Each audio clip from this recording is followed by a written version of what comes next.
What's going on, everybody? It's Jay here from Nerd Takes, and today I wanted to give you my take on the latest bit of news from Helldivers 2 and PlayStation. So, this week we found out some pretty concerning news from the Helldivers team and PlayStation. The news was that, very much out of nowhere, Helldivers 2 will now be requiring gamers who have purchased the game on Steam to now sign up for and link a PSN account in order to play the game. Now, for those who don't know, PSN is the PlayStation Network, which is the live service in which they use to play online gaming if you do have a PlayStation 5 or any of the PlayStation systems in the past. They're claiming that this was always something that was a plan, but due to technical issues at launch, it's only now and going forward that they're able to implement this as a change.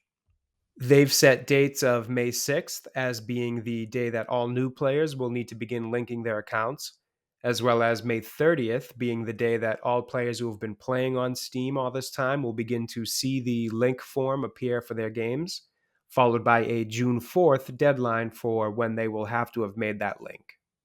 And obviously, this has very understandably annoyed and frustrated many current players of the game, both ones who have purchased it on Steam, as well as those who purchased it on PlayStation who aren't directly affected by this change in policy themselves, but do understand the frustration and aggravation of their fellow gamers given how absurd of a policy this is.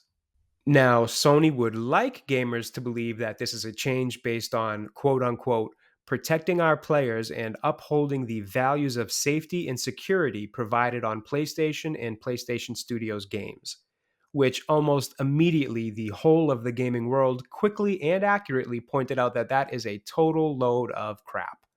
Given how many times PlayStation has left users at risk of personal information having been stolen from multiple hacking situations in the past, it's almost laughable that they'd use this as a reasoning.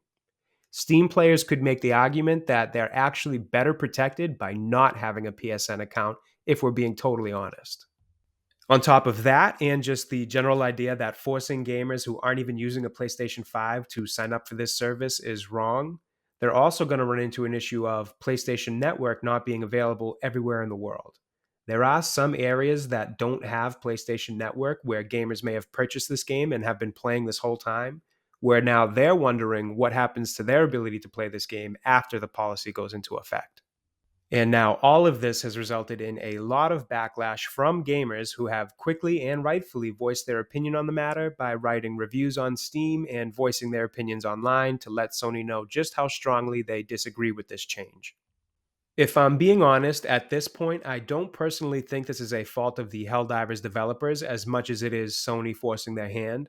Now, I could totally be wrong on that, and we could come to find out that this is something that they have a part to play in which case I would be pretty disappointed with the developers as well. But at this point in time, I do get the sense that this has much more to do with Sony than them. And I think the idea that this is for player security is honestly laughable and untrue.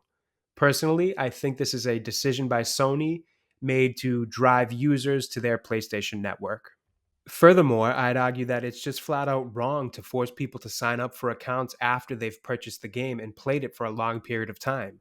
This wasn't something that was made clear to gamers before having purchased the game, so springing it on them in this blindside type of way is just flat out wrong to do.